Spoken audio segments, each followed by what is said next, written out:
The story begins with the hero Yuga and his trusted crew standing at the gates of the Demon Lord's massive fortress. Just before the final battle begins, they hype each other up, ready to take on their ultimate mission. The castle doors slowly groan open, and multiple sinister eyes stare them down from the darkness within. As the group steps inside, they're immediately greeted by the Demon Lord's cocky General Yuki, who wastes no time taunting them, claiming they're far too weak to be any real threat. Without hesitation, the party's mage launches a blazing spell straight at him, but Yuki effortlessly swats it aside. The swordsman charges next, aiming for a quick slash, but Yuki dodges with ease and drives a punishing kick into his gut, sending him flying. Not backing down, the support mage Cecilia casts a buff on Yuga, and he immediately unleashes his ultimate move Excalibur. But Yuki answers with a bottomless dark spell of his own, and the two powers collide in a dazzling clash. Despite Yuga's effort, Yuki overpowers them, wiping out the entire party by himself. With the whole squad down and out, Yuga lies on the floor, defeated, wondering if this is where it all ends. He then blacks out, only to have Yuki, strangely enough, start healing everyone on the ground. But then, his eyes fall on Cecilia, and he freezes. She looks absolutely stunning, and he can't help but stare. Right then, Yuki's underlings show up and ask if they should finish off the heroes. Caught red-handed admiring Cecilia's face, Yuki gets flustered as his subordinates start teasing him. Annoyed, he orders them to quietly drop the unconscious heroes near a nearby human settlement, muttering a reluctant farewell to his fallen princess. 1 month later, Yuki is summoned to the Demon Lord's chambers. His top aide Zekiel questions how many times these heroes have come back for more, so Yuki replies flatly that it's been 13 times now. Zekiel scoffs, calling them hopeless losers who clearly don't know when to quit. The Demon Lord then asks why Yuki hasn't simply finished them off. Yuki shrugs and says those pathetic wannabes aren't even worth killing.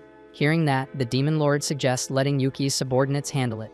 But Yuki's eyes twitch because he knows his own men wouldn't survive against Yuga's team, and he also doesn't want Cecilia to get hurt. So with a mix of pride and protectiveness, he volunteers to take them out himself. The Demon Lord grins silently, giving Yuki the green light. As Yuki stepped out of the throne room and made his way back to his quarters, a heavy feeling settled in his chest. He couldn't help but worry about the hero's fate. Deep down, he understood he was the only one strong enough to stand against them, and if he didn't, they had the power to kill the Demon Lord themselves. With that in mind, he found himself unsure of what move to make next, especially with the Demon Lord's grip on the world tightening by the day. The following day, the heroes showed up at the Demon Lord's castle once again. After Yuki effortlessly knocked back their swordsman and Yuga, the assault mage Mikana stepped up to retaliate. Her first barrage of magic was blocked without much effort, but right after, she launched a follow-up spell in complete silence, catching him off guard.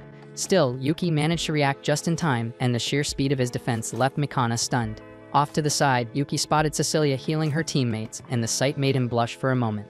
He broke into laughter and began mocking the heroes for their pointless attempts at taking him down, but Yuga wasn't backing down and unleashed a mighty Excalibur spell in a last-ditch effort to stop him. Unfortunately, Yuki tanked the blast without flinching and told them plainly that they'd never stand a chance against him. Even so, Yuga stood firm, saying they had no choice but to press on if they wanted to defeat the Demon Lord. Then out of nowhere, Yuki pointed straight at Cecilia and told them he'd let them pass, only if they left her behind. Yuga immediately rejected the idea, but Mikana, trying to stay pragmatic, considered the offer. She argued that Yuki had the strength to wipe them out whenever he felt like it, so they should take the opportunity and focus on their real mission. Yuga still refused to leave their healer behind, but Cecilia spoke up for herself and said she was willing to remain. With heavy hearts, the group moved on, swearing to come back for her after they took down the Demon Lord. Once they were gone, Cecilia turned to Yuki and demanded to know why he'd made her stay. Assuming he was itching for a fight, she quickly prepared a spell, but Yuki threw up his hands and surrendered, asking to talk instead. She questioned why he was introducing himself like a gentleman if he planned to kill her anyway. He simply answered that if he truly wanted her dead, she would have been gone long ago. Slowly lowering her guard, she took a breath and asked what it was he really wanted. Yuki gathers what little courage he has left and confesses that he fell for her the moment he saw her, admitting that he wants to be with her. Cecilia is completely taken aback, but after thinking it over, she gently but firmly rejects him. The rejection hits Yuki so hard that all his will to live drains away. Cecilia assumes he was only trying to deceive her and prepares to strike him again.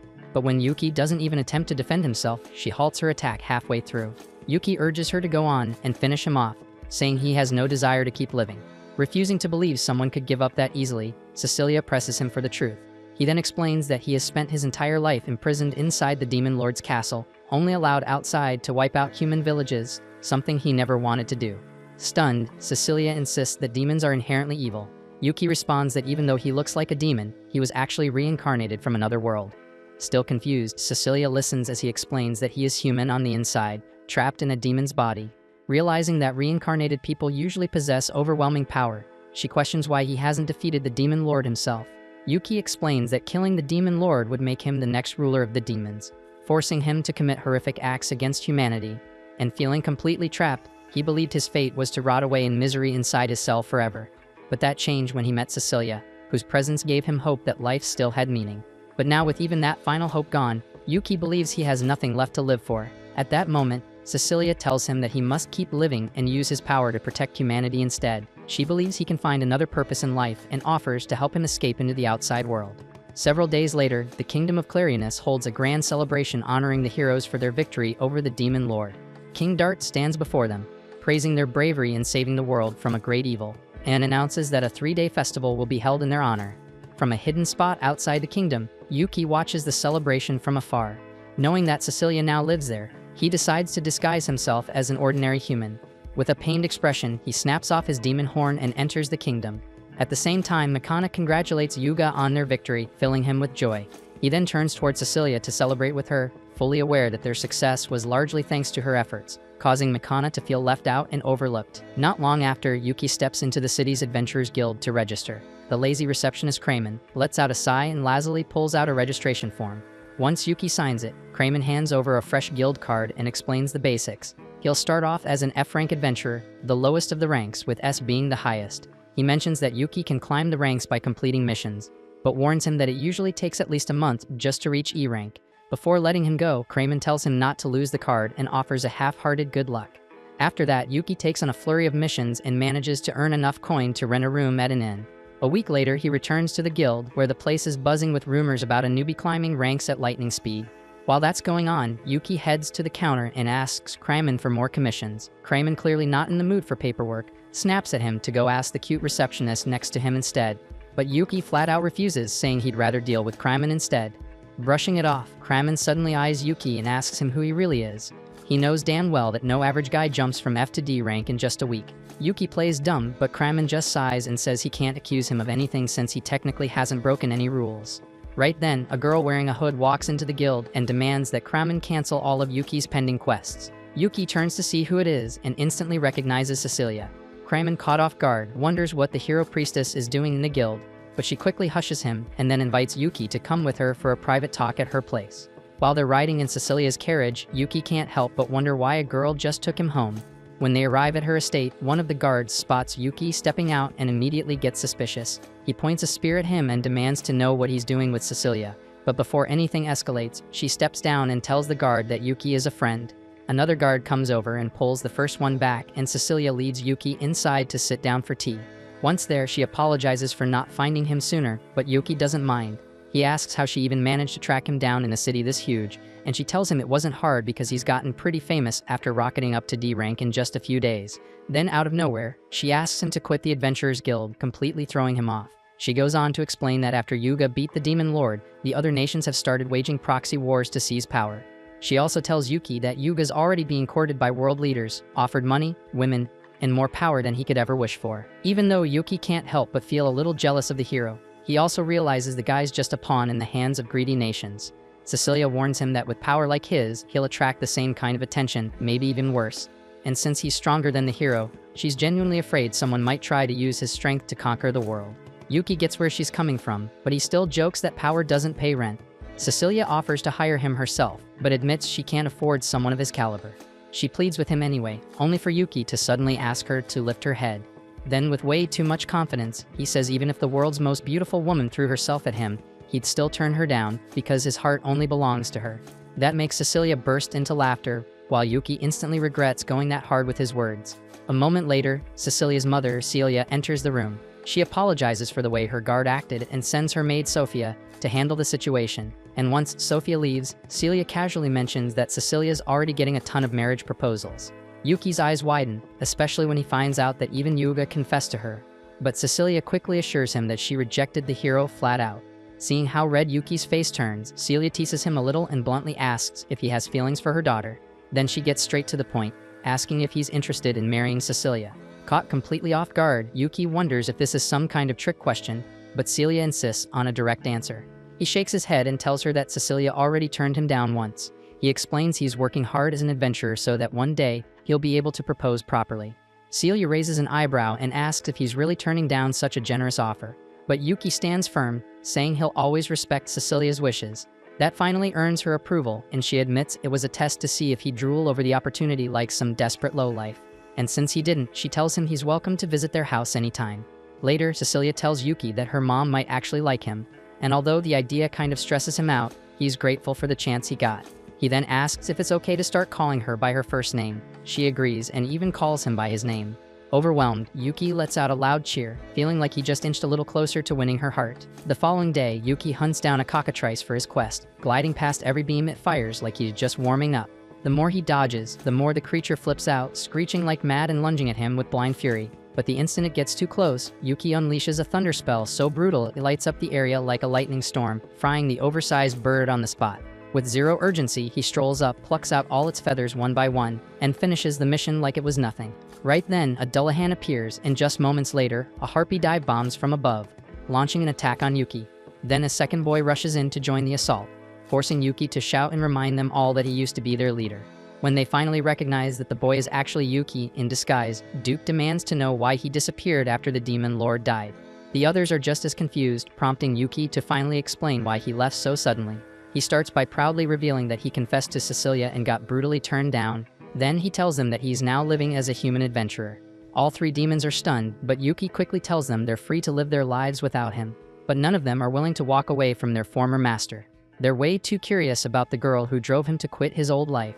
Yuki insists they stay behind, warning them about the headaches of hiding their identities with convincing disguises, but none of them back off. Eventually, Yuki gives in and agrees to let them tag along. He removes their demonic traits one by one, but when Cecilia learns that Yuki went as far as to pluck every feather off the poor harpy, she completely lays into him for being a heartless jerk. Yuki admits he messed up and apologizes, much to the demon's amusement as they watch him get chewed out. Later, Cecilia invites everyone into her home for some tea. She's surprised by how well all three demons manage to blend in with human appearances. Duke explains that he reattached his head to his armor, while Seek the Pixie and Happiness the Harpy ditched their most noticeable traits to blend into society. He also tells Cecilia that Yuki was the real reason their group was so relaxed and chaotic. Back at the Demon Lord's castle, Zykill would constantly pressure Yuki to work, but Yuki always locked himself in his room and flat out refused, driving the Demon Lord up the wall. At one point, Duke thought it'd be smart to punish him, but ended up getting his head blown off for the trouble. Since then, he's been loyal to Yuki ever since, and Cecilia finally understands how much the demons respect him. Right then, Yuki notices the other two demons are nowhere to be found. Knowing they can't risk being spotted, the group quickly sets off to track down the missing misfits. As they pass through the mansion's courtyard, they find Seek curled up and napping on Celia's lap. Yuki immediately apologizes for whatever trouble his friend might have caused, but Celia brushes it off with a smile. She explains that she'd just been quietly watching Seek while he played alone, and he eventually dozed off from exhaustion. Yuki nods in understanding, but then asks where Happiness went since she was supposed to be with Seek. That's when Celia drops the surprise that Sophia had already found her and took her in to train her as a maid. The whole gang rushes back inside and confronts Sophia, demanding to know why she abducted their innocent friend. Once Sophia realizes Happiness is with Yuki, she admits that she was expecting a new maid today and just assumed Happiness was the one. Yuki apologizes for the mix-up and tells Happiness to go ahead and change out of the outfit. But for some reason, she flat out refuses. Instead, she turns to Sophia and asks if she can just keep the job, leaving everyone frozen in disbelief. In the end, the group congratulates Happiness on landing her new gig. As they get ready to head out, Celia kindly tells the demons they're welcome to visit anytime. Then she sneaks up beside Yuki and quietly whispers that Cecilia has a day off coming soon, hinting that he should take her out. Grinning like a fool, Yuki eagerly agrees, thrilled that the parents are finally giving him the green light for a real date. The following morning, he waits patiently at their meeting spot. Soon enough, a carriage rolls in and Cecilia steps out wearing a charming disguise. Yuki stares at her, stunned, until she nervously asks if something's wrong. He quickly explains that her glasses just completely threw him off, so she reminds him that she has to stay hidden. After all, everyone in the city knows her face. She apologizes for dragging him into all this trouble, but Yuki just shakes his head and promises he'll make this their best day yet. The two of them then wander through the lively streets together. While walking, Cecilia spots a cozy little bakery and makes a mental note to come back for tea. She soon pauses to admire some lovely flowers at a corner stall, though Yuki secretly thinks none of them even come close to her.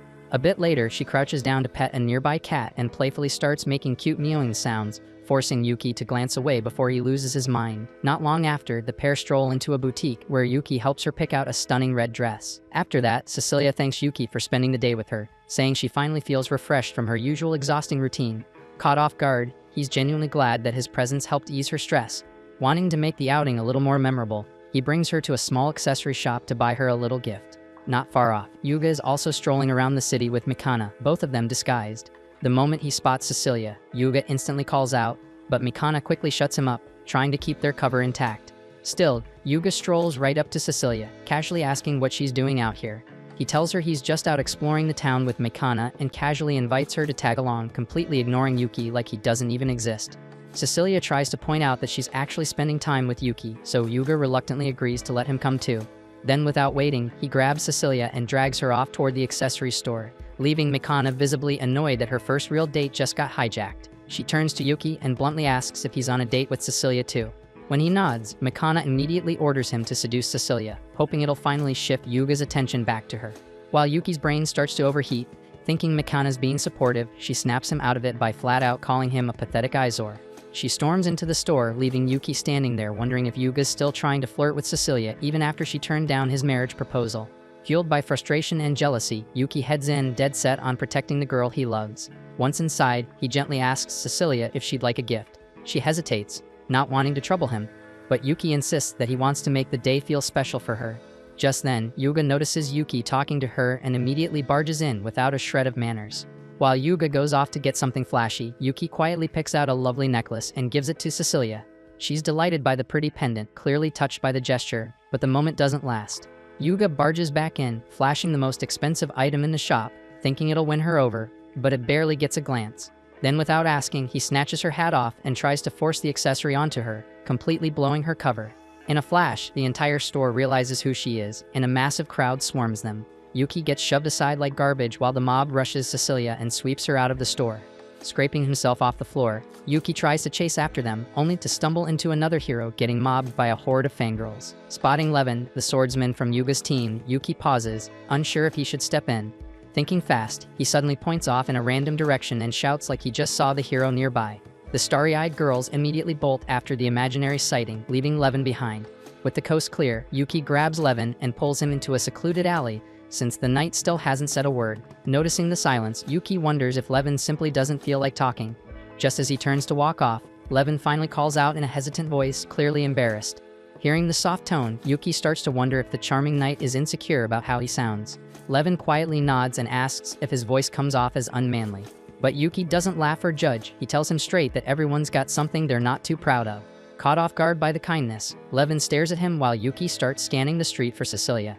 Touched by his thoughtfulness, Levin shyly asks if Yuki would be interested in being his friend. The sudden offer catches Yuki off guard, and just as Levin starts doubting himself, Yuki accepts with a smile before quickly turning back to search for his missing date. After a while of searching, he starts to wonder if Cecilia's alright on her own in such a big, unfamiliar city.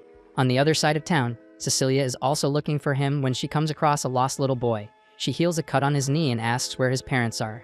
The boy starts tearing up, saying he lost his mom. His cries echo just enough for Yuki to hear from nearby, and he rushes over, stepping in like some wannabe hero. Cecilia blinks in surprise but immediately scolds him for making promises he can't keep.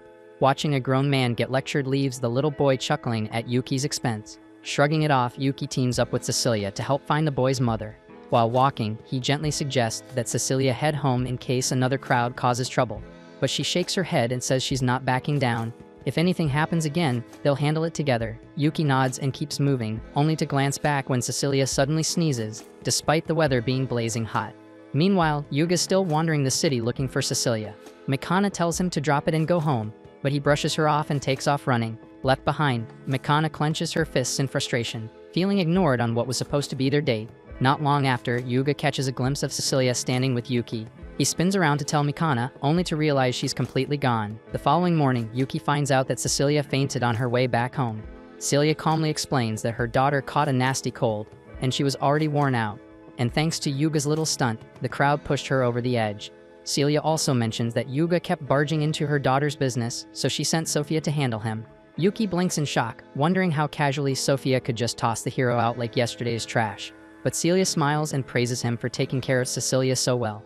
She gives him permission to visit her upstairs, and Sophia escorts him to her room. When Sophia knocks on the door, Cecilia panics from inside, mortified at the idea of Yuki seeing her room.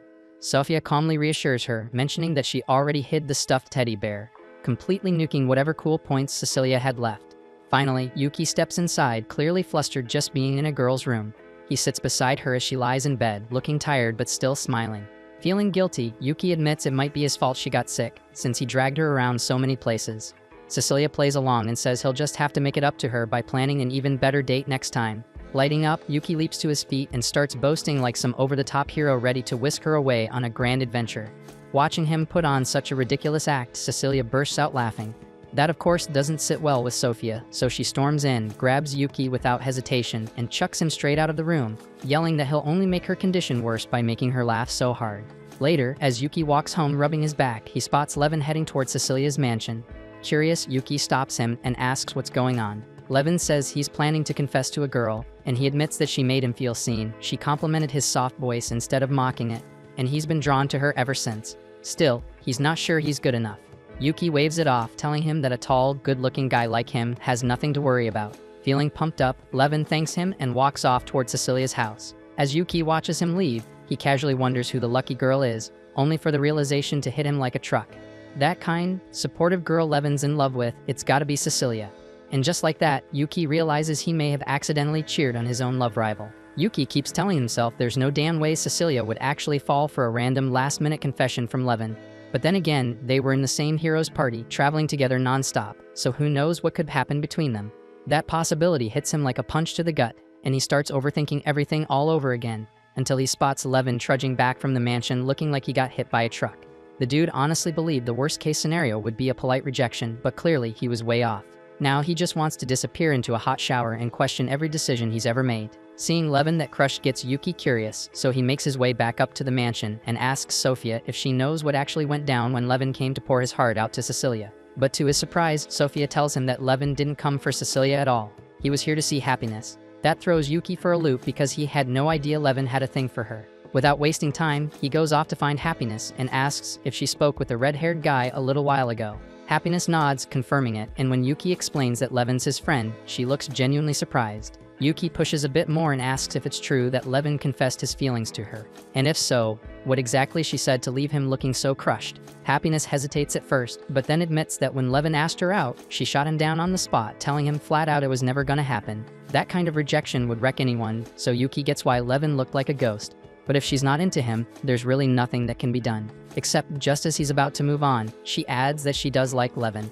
And before Yuki can even make sense of that, she bolts. Later that night, Yuki gathers his squad for a quick meeting to unpack the whole Levin Happiness situation. The other two look completely lost, so he explains that Levin is the swordsman from the hero's party. But the second that name comes up, Duke snaps and demands to know why Yuki would let Happiness get involved with a human. Yuki quickly defends himself, saying he had nothing to do with it and he doesn't even know how they met in the first place. And that's not the point right now. He tells him Levin confessed to her, and Duke immediately assumes it must have gone horribly, especially since most of the humans who approached Happiness in the past were either after her feathers or had weird furry fetishes. Either way, not a great history. But Seek's not convinced she hates humans. After all, she chose to work here as a maid because she genuinely liked the people in the mansion, so if she gave Levin the time of day, it probably means she saw something good in him.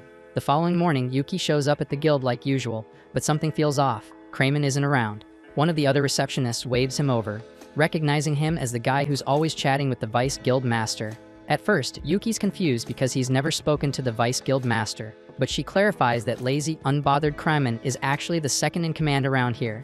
That hits like a brick, but Yuki brushes it off for now and just asks where the hell Kramen went. It's supposed to be under wraps, but since she knows they're close, the receptionist leans in and quietly tells him the truth. Kramen's in the hospital after getting into it with his wife. Later, Yuki heads over to the hospital to check in on him and is floored by how rough Kramen looks. He asks what happened, and Kramen sighs, explaining that yesterday was his wedding anniversary. He got so caught up trying to pick the perfect gift that he spent the whole damn day glued to a jewelry display. By the time he finally got home, he'd missed dinner, and his wife assumed he had forgotten the anniversary altogether, so things exploded from there. Yuki jokes that Kramen's wife must pack a serious punch if she messed him up this badly. Kramen just nods and says it's to be expected. She's a retired A-rank adventurer. That alone makes Yuki's jaw drop, but Kramen adds that he's a former A-rank himself, just to even the playing field. It'll take some time for all those bruises to heal naturally, so Yuki offers to cast some healing magic.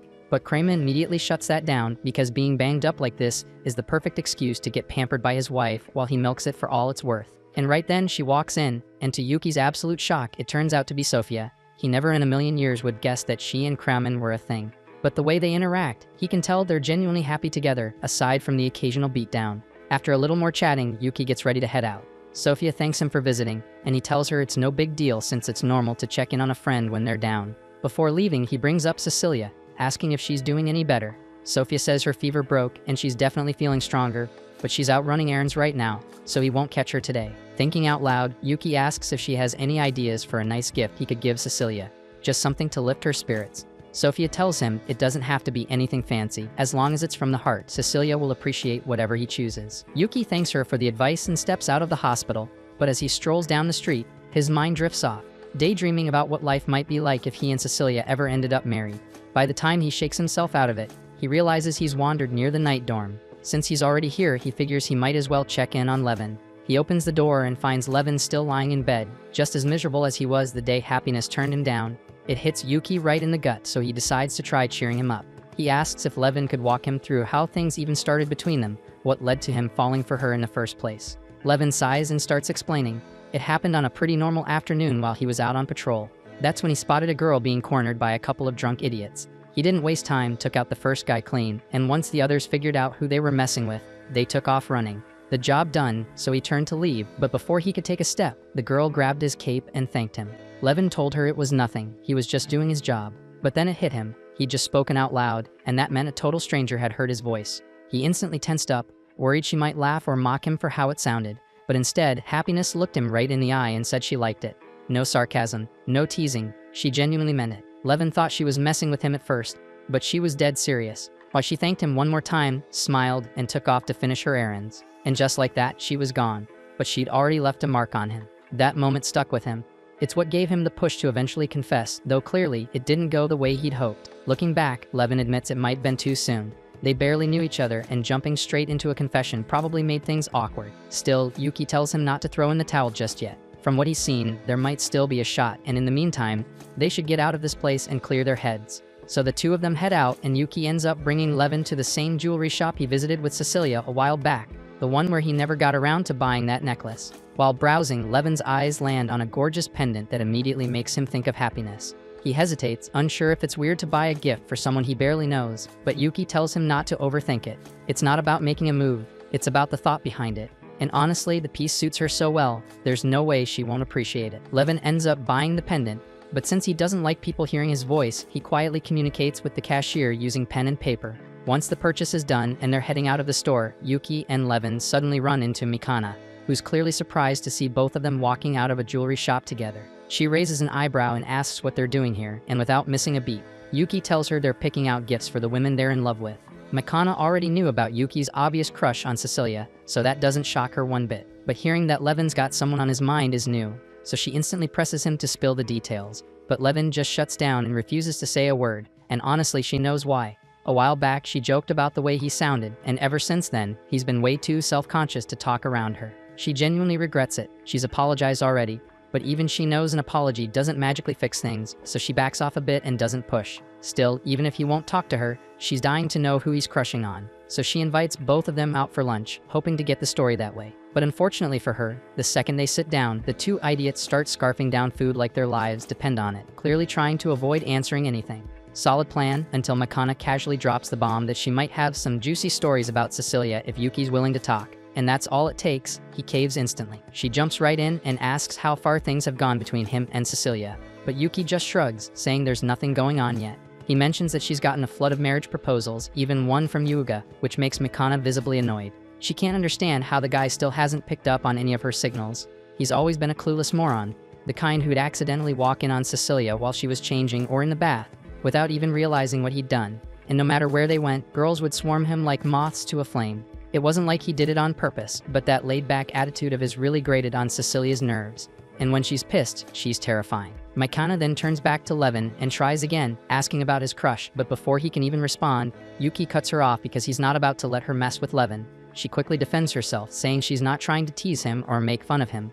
She's just got some love life problems of her own and thought maybe talking about them with someone would help. To be honest, she's convinced Yuga resents her for something she did. She tells Yuki that even though the kingdom's official report claimed they crushed the demon lord, the truth is they got their asses handed to them multiple times by some random demon general, no less. And every single time they lost, they'd end up waking in a nearby village, all healed up like nothing happened. But it didn't matter how many times they regrouped and came back. That same demon kept trashing them worse each time. Yuki starts feeling kind of guilty at this point, remembering how he deliberately stalled their progress a few times just so he could sneak a few extra glances at Cecilia. Still, it's not like he meant to humiliate them. Either way, after every defeat, the hero party had no choice but to lie to the public and pretend they were winning, just to keep morale from falling apart. But their supplies were drying up, and if they didn't take that demon down soon, the people were going to lose all faith in them. That's when, during one of their attempts, the demon made them a deal. It said it would let them walk straight into the demon lord's throne room without resistance, on one condition: they leave Cecilia behind.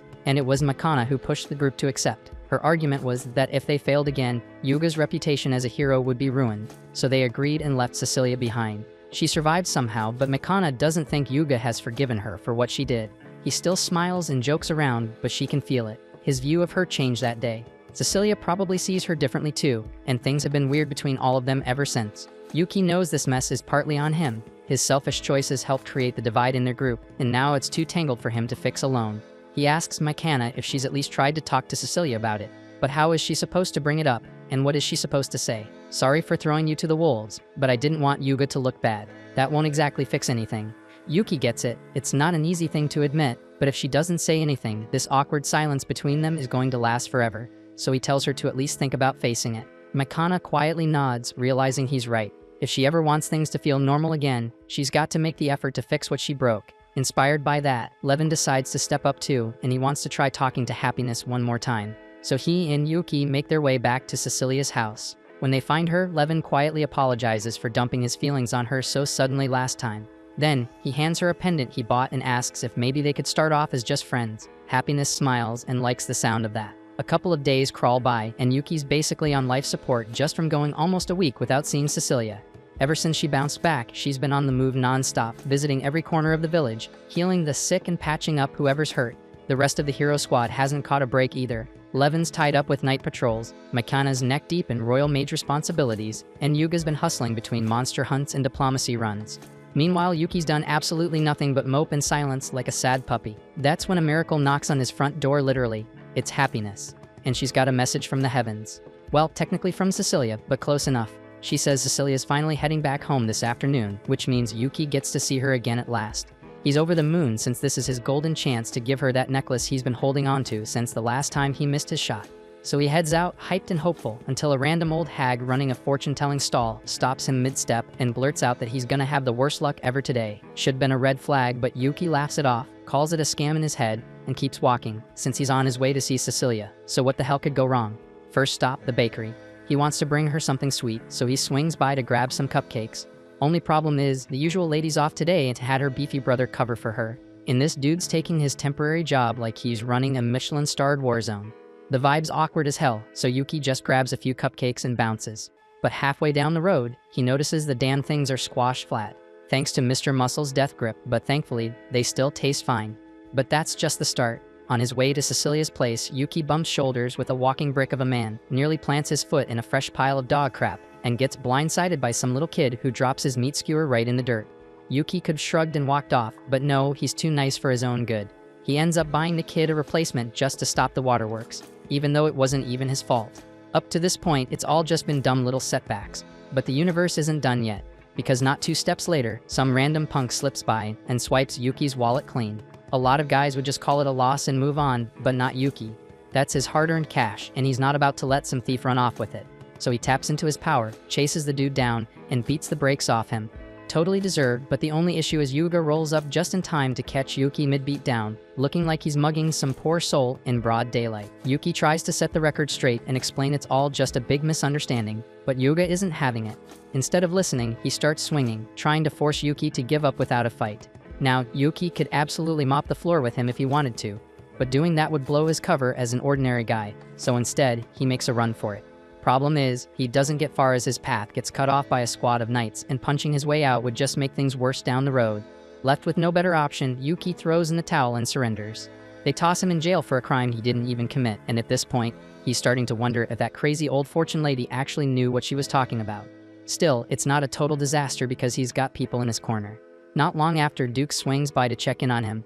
Turns out, Duke got scouted by the Royal Knights just a few days ago, and he thinks it's hilarious that Yuki's already found himself in such a ridiculous mess. Yuki insists he didn't do anything wrong, but Duke already figured as much. He tells him not to stress because Levin caught wind of the situation and is digging into it as they speak, so it's only a matter of time before it all gets cleared up.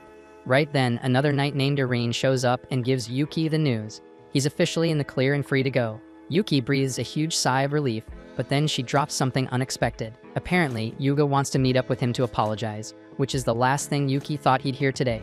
Later that day, the two of them sit down at a restaurant, and Yuga is genuinely apologetic for the whole mess. To make it up to him, he offers to treat him to a proper meal. Yuki is kind of stunned by how sincere and pure the guy seems. There's no trace of bad blood or shady intent, so he accepts the offer. After they finish eating, Yuga tries to strike up some casual conversation. He admits he had no idea Yuki was on good terms with Levin, and even though he didn't recognize him right away, now that they've talked a bit, he realizes that Yuki is the same guy he spotted with Cecilia the other day. So naturally, he asks about their relationship. Yuki keeps it cool and simply replies that the two of them are just friends for now. That clearly puts Yuga at ease, but then he says he wants to ask a favor. He wants tips on how to get along with Cecilia, and honestly, that's the last topic Yuki wants to touch with this guy. He tells Yuga that he and Cecilia only recently became close, so if he's serious about learning how to connect with her, he should probably talk to someone who's known her for way longer, like Mikana. But Yuga quickly shuts that down, saying Mikana probably hates Cecilia's guts, so asking her is out of the question. Yuki's stunned to hear that and immediately asks if Mikana actually said that to Yuga's face, but Yuga admits that she didn't, and he just knows she doesn't like Cecilia. He explains that during the final battle, it was Mikana who convinced the others to leave Cecilia behind, and there's no way she would have done that if she didn't hate her. But Yuki doesn't think that's a fair assumption, especially since Yuga never even talked to her about it. He tells him that Mikana was just as wrecked as the rest of them over what happened. She cried the entire time. But Yuga fires back, asking how the hell Yuki would even know that considering he wasn't there. Now, Yuki does know because he was there. He was the demon that day. But since he obviously can't just drop that bomb, he tells Yuga that Mikana told him. Still, he can't bring himself to believe that Mikana wasn't to blame, because if she's not, then that would mean he was.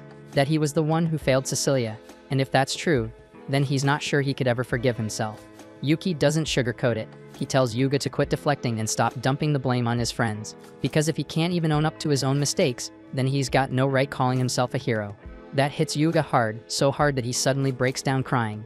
Yuki immediately wonders if he maybe went a bit too far yelling at him, but turns out the message actually got through.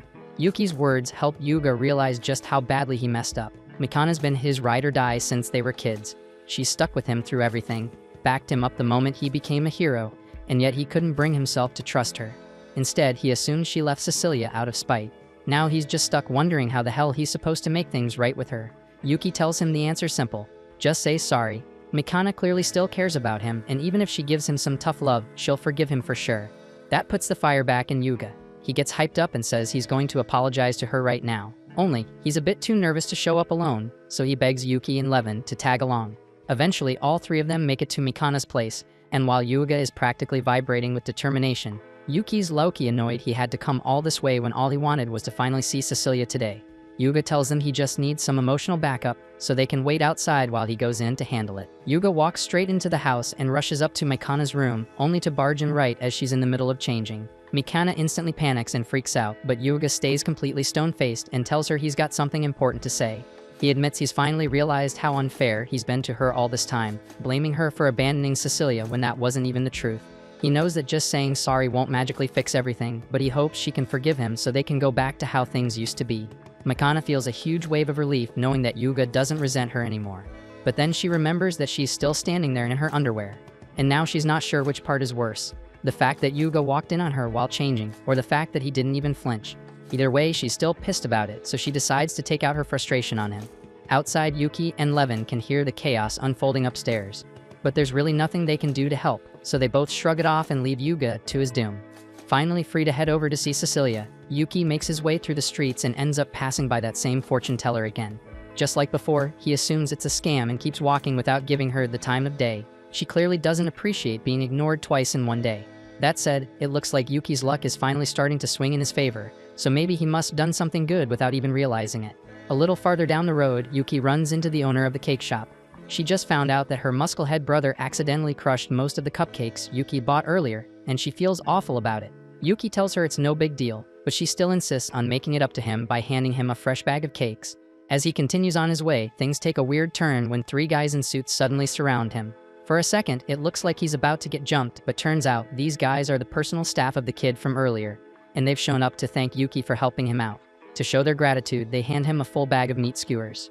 A short while later, Yuki finally makes it to Cecilia's house, but Happiness isn't too happy to see him show up so late. Still, he heads inside at last to meet Cecilia, and she's overjoyed to see him again because it's been way too long since they last met. Yuki says he brought her a little something, and Cecilia appreciates the gesture, but she's a bit thrown off by the combination of cakes and meat. Still, she brushes it off and offers to go make a pot of tea so they can sit and catch up over the snacks.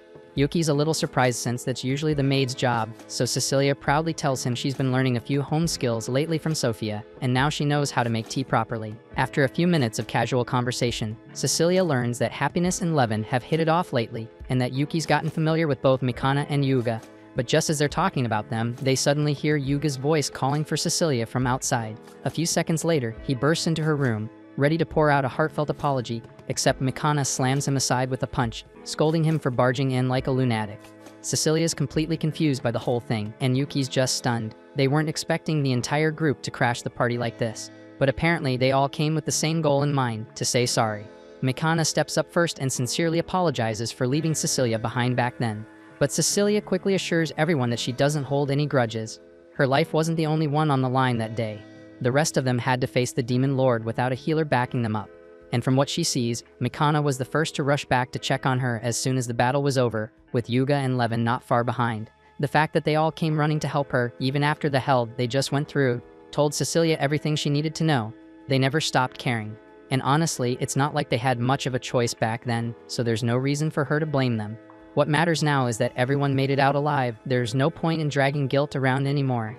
Later, Yuki and Cecilia go for a stroll together, enjoying the peaceful vibe. At some point, Cecilia glances at him and asks if he had anything to do with everyone suddenly showing up to apologize like that. Yuki admits it. He gave them a gentle push in the right direction. After all, the whole thing kind of started because of him anyway.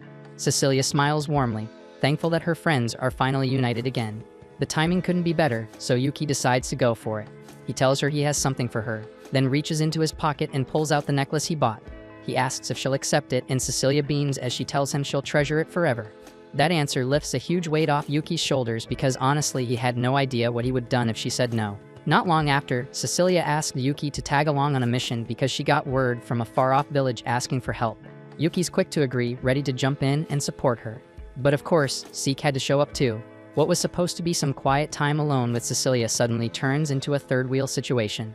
Seek clearly didn't want to be left out, and by the time he invited himself in, there was no graceful way to tell him to back off. Once they reach the village, Cecilia realizes the situation is way worse than expected. She'd heard it was a bandit attack, but the destruction tells a much darker story. The village chief comes out to welcome them, visibly relieved to see the renowned priestess herself, though he's got no clue who the 2 guys with her are. Cecilia introduces them as her companions and points out that both are proficient in healing magic. The chief lights up at that and leads them to the town hall where the injured are being treated. They jump right into action, healing villagers one at a time. For Yuki, this kind of mass healing isn't even a challenge, but he notices Cecilia pushing herself hard. He's quietly impressed by her dedication and how deeply she cares, but what really gets him thinking is the strange fact that despite all the wounds, none of the villagers were killed. The chief explains that halfway through the assault, the bandits were ambushed and forced to retreat. It was a lucky break, but Yuki finds it odd, like someone just happened to swoop in at the perfect moment. As he watches Cecilia continue working without rest, he starts to get concerned. She's clearly running on fumes, so he approaches and gently suggests she take a break. She refuses, saying she's not done helping yet, so with no other option, Yuki does what he has to, and he casts a sleep spell on her. Sure, knocking out a priestess in public probably wasn't the best move, but he calmly reassures everyone that she's fine and just needed some forced rest.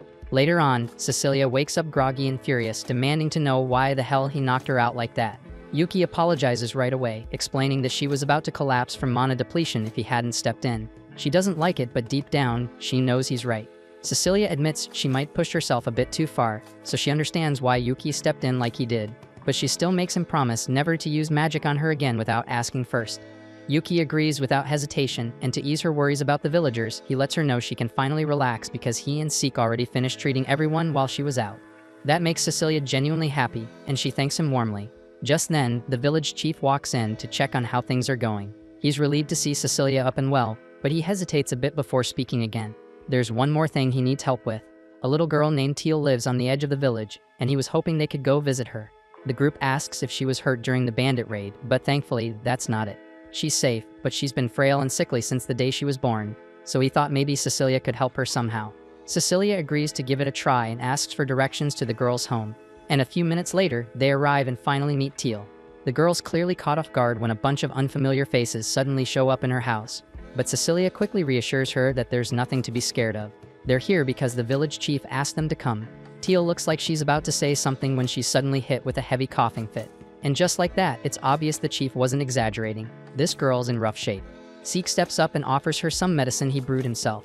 Teal eyes it suspiciously at first because let's be real, mystery potions from a random dude aren't the most comforting thing. But Yuki backs him up, telling her that Seek knows what he's doing and the medicine is totally safe. Teal decides to trust him and drinks the whole thing. And to her surprise, her throat actually feels a little better right away. She lights up and thanks them, convinced that their arrival must have been a gift from the guardian deity. Yuki blinks because he has no clue what that even is, so Teal explains that there's a statue of a deity standing out by the village edge, and on the day of the raid, she had gone to leave an offering there. But while heading back, she suddenly felt sleepy and collapsed in the forest. That's how she avoided the bandits entirely, and she's sure it was the guardian deity who saved her. Seek suggests that what happened might have just been a coincidence, but Teal is completely convinced it was the guardian watching over her. She explains that when she was 7, she was once surrounded by wolves in the middle of the night, and there was no way she should have survived. But right before things turned fatal, the guardian deity appeared and struck the wolves down with black lightning. And ever since that night, it has continued protecting her. Teal doesn't see anything strange about the story at all, but to Yuki and Cecilia, sleep magic and black lightning sound dangerously close to demonic abilities. Naturally, that raises some red flags, but Teal insists there's nothing suspicious about her guardian and even offers to guide them to it herself to prove her point. However, when she finally shows them the statue, it's obvious there's no denying it. It's obviously a demon statue. Teal gets defensive immediately, saying she won't tolerate anyone insulting her beloved guardian. But she's still weak, barely able to stay on her feet, so Cecilia quickly apologizes for pushing her too far and escorts Teal back home. While Cecilia is away, Yuki takes a closer look at the statue and realizes it looks almost identical to the gargoyles they once had in the Demon Lord's castle. The moment he says it out loud, the statue suddenly comes to life and fires black lightning straight at him. Yuki narrowly dodges the attack and Seek steps in, managing to restrain the gargoyle. Now subdued, the two of them aren't sure what to do next. Seek suggests finishing it off, but Yuki stops him, saying he'd rather try talking first before jumping straight to killing it. After things finally settle down, the gargoyle sits there and cautiously asks if they really aren't planning to kill him. Yuki points out that the gargoyle was the one who attacked first, and the gargoyle quickly apologizes. He explains that once Yuki identified him as a demon gargoyle, he realized his cover was blown and panicked. Years ago, he was originally created to guard a temple, but bandits stole him along the way. Those same bandits eventually attacked this village, and when the gargoyle finally snapped, he wiped them out with black lightning, and that incident caused the villagers to start worshipping him as a guardian deity. As time passed, the villagers gradually stopped coming, until only Teal remained, and ever since the day he saved her as a child, she's been visiting the statue daily, cleaning it and leaving offerings without fail. Yuki asks if that means the gargoyle has no plans to harm anyone in the village, and the gargoyle replies that he doesn't care about humans at all. He just lives there, nothing more. If that's the case, then there's really no reason to worry, so Yuki gives a small nod and apologizes for the trouble. But before heading back, he turns to Seek with a quiet request. He basically asks Seek to return to the village ahead of them, just so he can enjoy a little alone time with Cecilia. But once he finally gets his wish and walks beside her in silence, he quickly realizes he doesn't have the slightest idea what to say. As they stroll through the woods, Cecilia accidentally trips over a root jutting from the path. Yuki rushes forward and catches her just in time, and for a few seconds, the two of them lock eyes until the moment drags too long and they awkwardly look away. Eventually, they return to the village, only to find that the bandits from before have returned for round 2, this time fully confident they'll win. But right on cue, Yuki, Cecilia, and Seek step in to confront them. The bandits aren't worried at all. They think sheer numbers will overwhelm the trio. That is, until Yuki turns to Seek and calmly gives him permission to fight with lethal force. And in the blink of an eye, the bandits start dropping left and right. Cecilia is stunned because she's never seen Seek in combat before, and his strength completely catches her off guard. But that's nothing compared to what Yuki brings to the table. When he joins the fray, He wipes out dozens of enemies in an instant. Even when one of them tries to blindside Cecilia, Yuki fries him with a blast of electricity like it was nothing. He has the entire battlefield under control. Everything seems to be going smoothly until they spot thick smoke rising from the direction of the Guardian Shrine. That can't be good, so Yuki immediately tells Seek to go check it out while he handles the rest of the fight. The remaining bandits try to regroup and charge in together, hoping to take down Yuki and Cecilia with brute force. But Yuki stares them down and flatly tells them that it doesn't matter how many of them there are. They'll never stand a chance. Then he casts a massive windstorm spell and wipes them all out in one blast. With the bandits finally dealt with, Yuki starts to worry when Seek doesn't return from the shrine. Something's wrong, so he and Cecilia make their way toward the shrine, and when they arrive, what they find stops them cold. The gargoyle is severely wounded, and Seek is being held up in the air by his throat. Yuki glares at the man with pure anger and demands to know who the hell he is. But before things escalate further, Cecilia explains that the man is Miller, the hero of the neighboring Gallus Empire. The revelation catches Yuki off guard because he didn't realize there was more than one hero in the world. But right now, Seek's condition is what matters most. Once Seek comes to, he explains what happened. When he arrived at the shrine, he saw Miller ambushing the gargoyle from behind while it was trying to protect Teal. Seek stepped in to stop him, but he was completely outmatched and lost the fight. Miller scoffs and says there's nothing wrong with killing a gargoyle, and if Seek got hurt, that's his own fault for being stupid enough to interfere. Without another word, Miller turns and starts walking back toward the gargoyle to finish the job.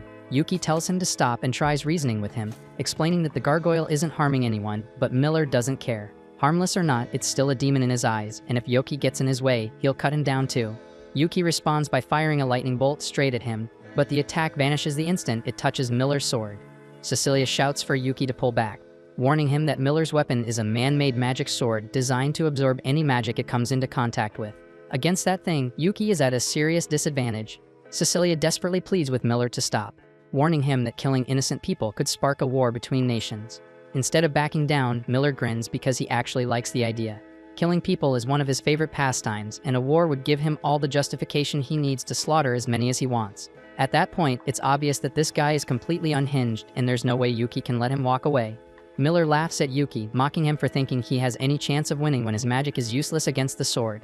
But Yuki doesn't flinch, and instead he starts firing spell after spell in rapid succession. The sword may absorb magic, but it was still created by human hands, and that means it has a limit.